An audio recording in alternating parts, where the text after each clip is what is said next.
అందరికీ నమస్కారం. నా పేరు రమ. సైకో మొగుడు 18వ భాగం. రచయిత మోక్ష గారు.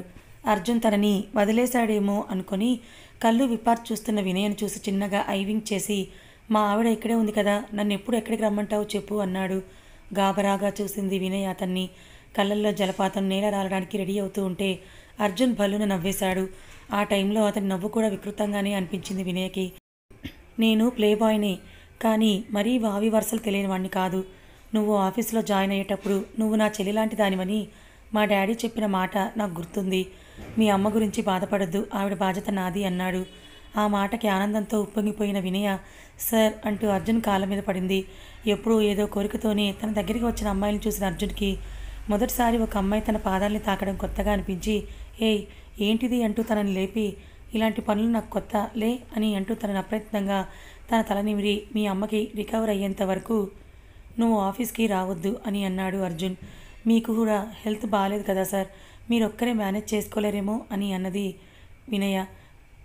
వినయ, ఐఎమ్ యువర్ బాస్ అన్నాడు గంభీరంగా. వినయ తల వంచుకొని, సరే వెళ్తున్నాను సార్ అని వెళ్ళబోతూ ఉంటే, హే ఒక్క నిమిషం అని స్టిక్ సాయంతో తన దగ్గరికి వెళ్ళి అతని పర్సులో కొంచెం డబ్బులు తీసి ఆమె చేతిలో పెడుతూ, ఏదైనా క్యాబ్లో వెళ్ళు అన్నాడు. వింతగా ఉన్న అర్జున్ ప్రవర్తనకి చలించిపోయిన వినయ సార్ అంటూ అతన్ని హత్తుకుంది. కరెక్ట్గా అదే టైంకి కాఫీ తీసుకొని అర్జున్ క్యాబిన్కి వచ్చింది మధు. వాళ్ళిద్దరిని అలా చూసి ఉండబట్టలేక అర్జున్ అని అరిచింది మధు. ఆ అరుపుకి ఉలిక్కిపడ్డ ఇద్దరు దూరం జరిగి ఒకరి మొహం ఒకరు చూసుకుంటూ ఉంటే మధు పెద్ద పెద్ద అడుగుల్లో ఇద్దరి మధ్యలోకి వచ్చి, ఏం జరుగుతోంది ఇక్కడ అని పళ్ళు బిగించి అడిగింది. నువ్వు అనుకుంటుంది కాదులే, మధుకి క్యాజువల్గా చెప్పి, వినయ నువ్వు వెళ్ళు అన్నాడు తనతో. ఆగు అని తనని ఆపి, ఇక్కడ ఏం జరుగుతుందో తేలేంత వరకు తను ఎక్కడికి వెళ్ళడానికి వీల్లేదు అర్జున్కి కరాఖండిగా చెప్పింది. హేయ్ పిచ్చా నీకు, మధుని కసురుకొని, వినయ నువ్వు హాస్పిటల్ వెళ్ళు అన్నాడు. హాస్పిటల్గా నోరు వెళ్ళబెట్టి చూసింది మధు. గాడ్.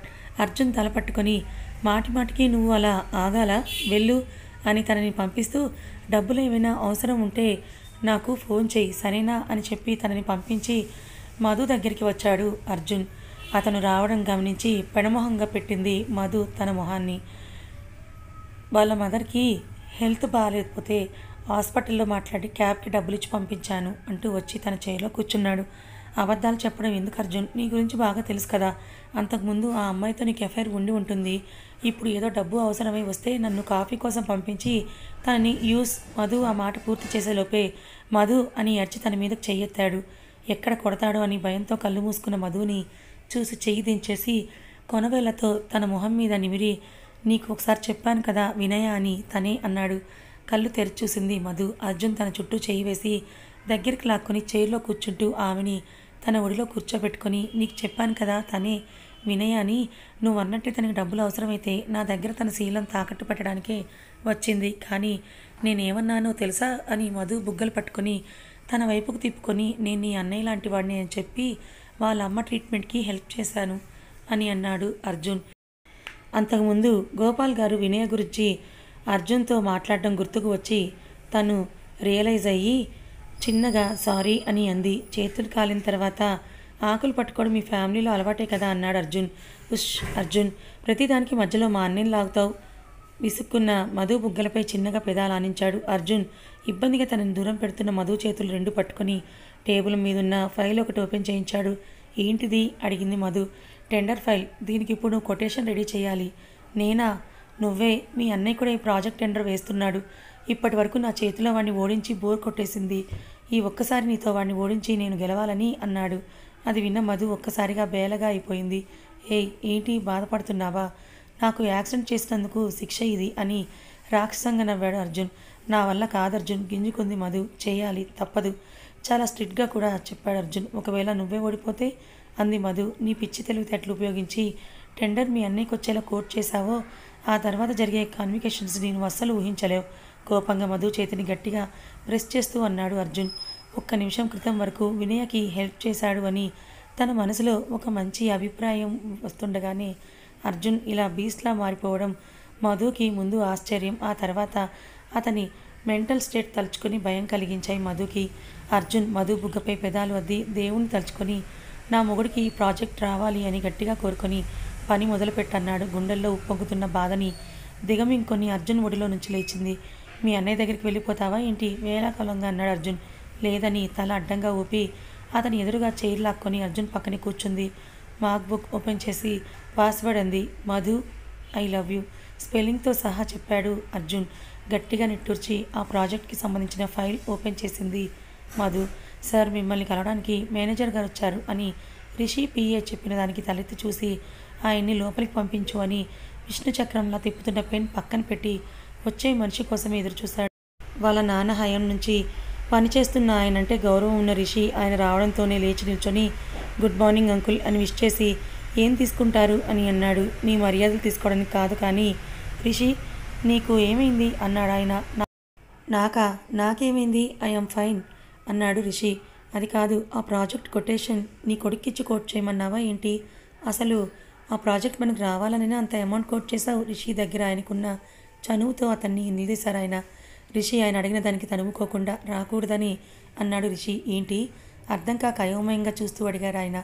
ఆ ప్రాజెక్ట్ మనకు రాకూడదని ఆ స్పెసిఫిక్ అమౌంట్ కోట్ చేశాను అంకుల్ అన్నాడు రిషి. ఎందుకు రిషి పిచ్చి కానీ పట్టిందా నీకు ఆవేశంగా అడిగారు ఆయన. మీకే తెలుస్తుంది అంకుల్ అని చిన్నగా నవ్వి ఊరుకున్నాడు రిషి. ఫైనల్గా టెండర్ రివీల్ చేసే రోజు టెండర్ ఆఫీస్కి స్టార్ట్ అయిన మధు అర్జున్ తమకు ఎదురుగా వస్తున్న వినయను చూసి అక్కడే ఆగిపోయారు. మా అమ్మ కోలుకుంది కన్నీళ్లతో చెప్పింది వినయ. ఆ మాటకి మధు నవ్వి ఊరుకుంటే అర్జున్ ప్రేమగా ఆమె తల నిమిరి టెండర్కి వెళ్తున్నాము ఎదుర్రా అని అన్నాడు. నవ్వుతూ వాళ్ళకి ఎదురొచ్చింది వినయ. తన ఎదురు చాలా మంచిది బంగారం. ఆ రోజు నీకు మీ ఇంట్లో ఎంగేజ్మెంట్ అని చెప్పినప్పుడు ఆఫీస్లో నాకు తనే ఎదురొచ్చింది. అప్పుడు అంతే దిగ్విజయంగా నేను రేపుకొని వచ్చేశాను అన్నాడు. జోక్సే part Arjun it's time start అవుదామా అంది. ష్యూర్ మీ అన్నయ్య కళ్ళల్లో అతను ఓడిపోతున్న బాధ చూడాలని నాకంటే నీకే ఎక్కువగా ఇంట్రెస్ట్గా ఉన్నట్టుందే అని కన్నుగీటి ఆమెతో కారులో కూర్చున్నాడు. వాళ్ళు టెండర్ సబ్మిట్ చేసే టైంకే రిషి కూడా అక్కడికి చేరుకున్నాడు. ముగ్గురు ఒకేసారి తటస్థపడ్డారు.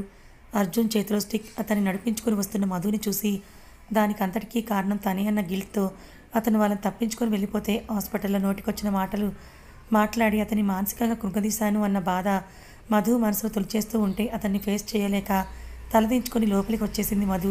కొటేషన్ ఫైల్స్ అందరూ సబ్మిట్ చేశారు. అందరి అమౌంట్ క్షుణ్ణంగా పరిశీలించిన ఆ టెండర్ ఆఫీసర్స్ అందులో టాప్ 3 కంపెనీల పేర్లు చదివి అందులో మొదటిగా వచ్చిన అర్జున్ కంపెనీకే ఆ ప్రాజెక్ట్ ఇస్తున్నట్టుగా అనౌన్స్ చేశారు. అర్జున్ గర్వంగా అందరి వంక చూస్తే మధు మాత్రం ఆశ్చర్యంతో అన్నయ్య వంక చూస్తూ ఉండిపోయింది. అన్నయ్య టాప్ 3లో కూడా రాలేకపోయాడా అని మనసులో అనుకుంది. ప్రాజెక్ట్లో రిషిని ఓడించాను అని గర్వంగా అతని కళ్ళల్లోకి చూసిన అర్జున్ ప్రాజెక్ట్ చేజిక్కించుకోలేదనే కొంచెం బాధ కూడా రిషిలో లేకపోక పైపెచ్చు పట్టరాని ఆనందంగా చెల్లిని కన్నార్పకుండా చూస్తున్న రిషిని చూసి అర్జున్కి మొదటిసారి గెలిచినా ఓడిపోయినట్టే అనిపించింది. వాళ్ళిద్దరి మూగ సైగలు భరించలేకపోయిన అర్జున్ గట్టిగా మధు కుడి చేతి మణికట్టుకొని పట్టుకొని వెళ్దామా అని అడిగాడు. ఒక్క నిమిషం వాష్రూమ్కి వెళ్ళొస్తాను అని తను అర్జున్కి చెప్పింది. మన ఆఫీస్ 2 మినిట్సే కదా వెళ్ళిపోదాంలే అన్నాడు. ఆమె భుజం చుట్టూ చేయి వేస్తూ లేదు ఇట్స్ అర్జెంట్ అని అతని తప్పించుకొని మధు వెళ్తుంటే ఆమె వెళ్తున్న ఆపోజిట్ సైడ్లో వాష్రూమ్స్ వే అంటూ అక్కడ ఉన్న సైన్ బోర్డ్ చూసి నీ ఎవ్రీ మూమెంట్ నాకు తెలుస్తుంది బంగారం అని మనసులో అనుకుని కన్నింగా నవ్వుకున్నాడు అర్జున్. వాష్రూమ్ అని వేరే పక్కకు వచ్చిన మధు అంతకుముందు తనకి వచ్చిన మెసేజ్ రీచెక్ చేసుకొని ఆ నెంబర్కి కాల్ చేసి అంకుల్ నేను మీరు రమ్మని చోట్లోనే ఉన్నాను అంది. నేను నీ వెనకే ఉన్నాను మధు అంటూ అతను మధు భుజం మీద చెయ్యి వేయగానే ఉలిక్కిపడి వెనక్కి తిరిగింది. నేనే మధు. రిషి మేనేజర్ కంగారు పడుతున్నామని చూసి ఎందుకా టెన్షన్ అన్నారు. అర్జున్ ఏమో అనుకున్నా అని చుట్టూ చూసి ఏమైంది అంకుల్ అని అడిగింది మధు. రొప్పుతున్న మధుకి మంచినీళ్ళు అందిస్తూ మీ అన్నయ్య చేవలేక ఈ టెండర్ వదిలేసుకున్నాడు అనుకుంటున్నావా అన్నాడు. అస్సలు నేను అలా అనుకోవట్లేదు. కావాలనే ఈ టెండర్ ఓడిపోయాడు కదూ అని అడిగింది మధు. మౌనంగా నిల్చున్నారు ఆయన. నా కోసమేనా అని మళ్ళీ అడిగింది. ఈసారి కూడా మౌనమే అతని సమాధానం అయింది. మధు గట్టిగా శ్వాస తీసుకొని ప్రపంచంలో వీడికి ఒక్కడికే చెల్లుందా అంకుల్? తనని వదిలేసి వెళ్ళిపోయాను కదా ఇంకా ఎందుకు నా కోసమే ఈ తాపత్రయం అంది మధు. పిచ్చంటారు దాన్ని. నాకు తెలిసి రిషి తన రక్తం పచ్చు పుట్టిన కొడుకుని కూడా ఇంతలా ప్రేమించడేమో అన్నారు ఆయన. ఇదంతా తెలుసు కొత్తగా ఏమైనా చెప్పండి అంకుల్ అంది మధు. ఇలాగే ఇంకో 2-3 టెండర్లు వేస్తే మీ కంపెనీ దివాలా తీయడం ఖాయం అన్నారు ఆయన. చెల్లెల మీద పిచ్చితో ఇంట్లో వాళ్ళని రోడ్డును పడేస్తున్నాడు. అది తెలియట్లేదా రిషికి అంది. ఇంకా రిషి చేతుల్లో ఏమీ లేదు మధు. నువ్వే ఒక ఇనిషియేటివ్ తీసుకోకపోతే అని చిన్న గ్యాప్ ఇచ్చి ఆ కంపెనీ పునాదులు వేసినప్పటి నుంచి అక్కడే ఉన్నాను మధు. మీ ఉప్పు తిన్న విశ్వాసంతో చెప్తున్నాను. ఏదో ఒకటి చెయ్యి అన్నారాయన. మధు గట్టిగా నిట్టూర్చి ఒక కంపెనీ నుంచి మినిమం 2 టెండర్స్ వేయొచ్చు కదా అంకుల్ అని అంది. అర్థమైనట్టుగా ఆమె కళ్ళల్లోకి చూశారు ఆయన. ఇక నుంచి రిషి వేసే ప్రతి టెండర్ డీటెయిల్స్ నాకు కూడా తెలియాలి అని అన్నది మధు ఆయనతో. ఆయన చిన్నగా తల నాట్ చేసి బట్ బీ కేర్ఫుల్, అర్జున్కి అనుమానం వస్తే మొదటికే మోసం వస్తుంది అని అన్నాడు ఆయన. ఇప్పటికైతే అనుమానం రాకుండా ఉంటే అంతే చాలంకుల్. మధు చుట్టూ చూసి నేను ఇంకా వెళ్తాను అని అంటూ నేను చెప్పింది గుర్తుంచుకోండి అని ఆయనకు చెప్పేసి కంగారుగా వెళ్ళిపోతున్న మధుని చూసి ఒకరి మీద ఒకరికి ఇంత ప్రేమ ఉండి కూడా మీ మధ్య ఈ ఎడబాటు ఏంటో నాకు అర్థం కావడం లేదు అని ఆయన మనసులోనే అనుకున్నారు. పెద్ద పెద్ద అడుగుల్లో చీర సరిచేసుకుంటూ అర్జున్ చేరుకున్న మధు వెళ్దామా అంది అర్జున్తో. అర్జున్ ఆమెను ఒకసారి తేరిపారా చూసి లంచ్కి బయటికి వెళ్దామా అని అడిగాడు. ఇప్పుడా అని చివాల్న తన వైపు చూసింది ఆమె. టెండర్ గెలిచాను కదా అందుకే అన్నాడు. మధు విసుగ్గా తలాడించి పద అంది కొంచెం కోపంగా. అది జరిగిన కొన్ని రోజులకి తన మొబైల్ స్క్రీన్ మీద కనిపిస్తున్న ఒక లొకేషన్ కాసేపటి నుంచి ఆ పాయింట్ అక్కడే చూపించడంతో అర్జున్ బ్రుకుటి ముడి అయింది. వెంటనే తన మొబైల్ తీసి మధుకి కాల్ చేశాడు. ఆమె పలకరించేలోపే అర్జున్ బంగారం షాపింగ్లో ఏం కొన్నావు అన్నాడు. షాక్ అయ్యింది మధు. అదేంటి నేను షాపింగ్ వెళ్తున్న విషయం అర్జున్కి చెప్పలేదు కదా అని మనసులో అనుకుని అర్జున్ నా లొకేషన్ ట్రేస్ చేస్తున్నావా అంది. అర్జున్ పగలబడి నవ్వి నీ ప్రతి మూమెంట్ నాకు తెలుస్తుంది కానీ కార్ చెడిపోయిందా అని అడిగాడు. అవును, బ్యానెట్ ఓపెన్ చేసి చూశాను కానీ నా వల్ల అయ్యేలాగా లేదు అని అంది. ఇప్పుడు నీ విజ్ఞాన ప్రదర్శనలు అవి చూపించడం అంత అవసరమా? ఉండు కారు పంపిస్తున్నా అన్నాడు. కారు ఎందుకు, పక్కనే కదా నడిచి వెళ్ళిపోతానులే అంది. చెప్పిన మాట విను, కారు వస్తుంది వెయిట్ చేయి అన్నాడు స్ట్రిక్ట్గా. చెప్పిన మాట వినంది నేను కాదు నువ్వు. అయినా ఆ కార్కి ఇక్కడికి వచ్చేటప్పటికే నేను ఇంటికే వెళ్ళిపోతాను. అయినా ప్రతిదీ ఇలా అడ్డంగా వాదిస్తావు. నీతో ప్రతిదీ ఇంతే, పెట్టే ఫోన్ అని కోపంగా ఫోన్ పెట్టేసింది మధు. ఏది చెప్పిన మాట వినడు. అంత వయసు వచ్చినా ఇంకా చిన్నపిల్లాడే. అర్జున్ని తలుచుకొని విసుక్కుంటూ రోడ్డు క్రాస్ చేస్తున్న మధు చూసుకోకుండా ఎదురుగా వచ్చిన వెహికల్కి అడ్డు వెళ్ళింది. చివరి నిమిషంలో జరగబోయేది గుర్తించి పక్కకి తప్పుకోబోయిన ఆ కంగారులో కాలు స్లిప్ అయ్యి ఆ కారుకి అడ్డంగా పడిపోయింది మధు. అమ్మా అంటూ రోడ్డు మీద పడ్డ మధు ఒంటికి అంటిన ఒంటి దులుపుకొని పైకి లేస్తుంటే ఇంతలో ఆ కారులో నుంచి ఒక అమ్మాయి గబగబా వచ్చి మధుకి చెయ్యి అందించింది. ఐఎమ్ సో సారీ అండి, మీరు అలా మధ్యలో వచ్చేసరికి చూసుకోకుండా అయ్యయ్యో అంటూ నొచ్చుకుంటున్న ఆమెని మధు ఒక్క క్షణం తేరిపారా చూసి నాదే తప్పులేండి, చూసుకోకుండా నేనే మీ కార్కి అడ్డొచ్చాను, ఐఎమ్ ఫైన్ అని మధు లేచి తన దారిని తను అడుగులు వేస్తూ ఉంటే ఒక్క నిమిషం అని అంటూ ఆమె మధు చేయి పట్టుకుని మధు మోచేతిని చూసింది. అప్పటి వరకు పట్టించుకోలేదు కానీ కింద పడుతున్నప్పుడు మోచేతిని ఆనుకొని పడడంతో రోడ్డు రాపిడికి మోచేయి గీరుకుని రక్తం కారుతోంది. ఇంత పెద్ద దెబ్బ తగిలితే ఏమీ కాదంటారే అని ఆమె దబాయింపుగా అడిగి హాస్పిటల్కి తీసుకుని వెళ్తాను రండి నాతోటి అంది. ఇదేమీ పెద్ద దెబ్బ కాదులే, ఈ మాత్రానికి హాస్పిటల్ ఎందుకు, మా ఇల్లు పక్కనే, నేను వెళ్ళిపోతానులేండి అంది మధు. మా ఇల్లు ఈ పక్కనే, అట్లీస్ట్ ఫస్ట్ ఎయిడ్ అయినా చేసి పంపిస్తాను రండి నాతో అంది ఆమె. ఆ ఫస్ట్ ఎయిడ్ ఏదో నేను ఇంటికి వెళ్ళి చేసుకుంటానులేండి, ప్లీజ్ లెట్ మీ గో బ్రతిమాలింది మధు. నేనేమైనా మిమ్మల్ని ఇంటికి తీసుకుని వెళ్ళి రేప్ చేస్తానా ఏంటి, అంత భయపడుతున్నారంది తను. చచ్చా అలాంటిదేమీ లేదు మొహమాటంగా అంది మధు. మరైతే ఇంకేంటి రండి నాతో అని బలవంతంగా ఆమెని కారులో ఎక్కించుకుంది ఆమె. మధు కారులో కూర్చోగానే అర్జున్ కాల్ చేశాడు తనకి. ఇంటికి వెళ్ళావా అంటూ. ఉష్ అని తలపట్టుకొని మా ఫ్రెండ్ కనిపిస్తే తనతో వెళ్తున్నానని ఆమెను చూసి నవ్వింది మధు. చక్కగా మాట్లాడను అని నన్ను తిడుతున్నావు, వెళ్ళేదానివి తిన్నగా వెళ్లకుండా మధ్యలో ఈ పెత్తనాలు ఎందుకు నీకు అన్నాడు అర్జున్. మన ఇంటి దగ్గరే అంట వాళ్ళ ఇల్లు, చాలా రోజుల తర్వాత కనిపిస్తే వాళ్ళ ఇంటికి వెళ్తున్నాను, త్వరగానే వచ్చేస్తానులే అంది. ఇంటికి వెళ్ళాక నాకు కాల్ చేయి అన్నాడు. సరే అంటూ ఆమెను చూసి ఇబ్బందిగా నవ్వింది. చేస్తావా రెట్టించి అడిగాడు. గాడ్ అర్జున్, చేస్తానులే పెట్టే ఫోన్ అని కాల్ కట్ చేసి ఆమె వంక చూసింది మధు. రేర్ వ్యూ మిర్రర్ నుంచి మధుని చూస్తూ మీ హస్బెండా అని అడిగింది. యా అంది మధు. మీరంటే చాలా ఇష్టం అనుకుంటాను అంది. సమాధానం చెప్పకుండా నవ్వి ఊరుకుంది Madhu. You are very lucky అంది ఆమెనే. మరి మీ హస్బెండ్ అని అడిగింది మధు. అది విన్న ఆమె మొహంలో భావాలు మారిపోయాయి. యాక్చువల్లీ మేము రిలేషన్లో ఉన్నాం, త్వరలో పెళ్లి చేసుకోవాలనుకుంటున్నాం అంది. నైస్, మరి మీ పార్ట్నర్ మీతో కలిసే మధు అడిగేంతలో సడన్ బ్రేక్ వేసింది ఆమె. ఓ తమాయించుకుంటున్న మధుతో మా ఇల్లు వచ్చింది కమ్ అంది ఆమె కార్ దిగుతూ. కార్ దిగిన మధు చుట్టూ చూస్తూ మా ఇంటికి మీ ఇల్లు బాగా దగ్గర, కానీ ఎప్పుడు మిమ్మల్ని ఇక్కడ చూడలేదు అని అంది మధు. యాక్చువల్లీ నేను ఫారెన్ నుంచి రీసెంట్గానే వచ్చాను అంది. అలాగా ఆమెతో అడుగులు వేస్తున్న మధు చుట్టూ పరిసరాలు చూస్తూ చాలా బాగుంది మీ ఇల్లు అని అంది. థ్యాంక్స్ అంటూ మధుని లోపలికి తీసుకొని వెళ్ళింది ఆమె. తను తనని సోఫా మీద కూర్చోపెట్టి గబగబా ఫస్ట్ ఎయిడ్ కిట్ తీసుకుని వచ్చి మధుకి కాటన్తో క్లీన్ చేస్తూ ఉంటే పర్వాలేదు ఇటు ఇవ్వండి అని ఆమె చేతిలో కాటన్ లాక్కుంది మధు. మీరు భలే మొహమాటస్తుల్లా ఉన్నారే, మీరు కాదను అంటే ఒక్క మాట, ఒక కప్ కాఫీ ఈ టైంలోనా? ఎందుకు? వద్దులే, వద్దు అనద్దు, నేను కాఫీ చాలా బాగా పెడతాను, వెయిట్ 2 minutes అంటూ కిచెన్లోకి వెళ్ళిన ఆమెను చూసి మధు నవ్వుకొని దెబ్బ తగిలిన చోట ఆయింట్మెంట్ అప్లై చేసి బ్యాండేజ్ పెట్టుకుంది. ఇంతలో ట్రేలో 3 కప్పుల్లో కాఫీ పోసుకొని వస్తున్న ఆమెను వింతగా చూస్తుంటే మా పార్ట్నర్ లోపలే ఉన్నారు, తనకి ఇది అని 2 కప్పులు మధు ముందు పెట్టి ఇంకొక కప్పు తీసుకొని బెడ్రూమ్కి వెళ్ళింది. వాళ్ళ హస్బెండ్ చూద్దామని ఆతృతగా అటు తిరిగింది మధు. మనిషి కనపడకపోగా వాళ్ళ మాటలు వినపడ్డాయి. చీ, షేమ్, బొత్తిగా సిగ్గు లేకుండా పోతుంది నీకు అని ఆమె మాటలు చెవిన పడగానే ఇబ్బందిగా తల కింద కొంచేసింది మధు.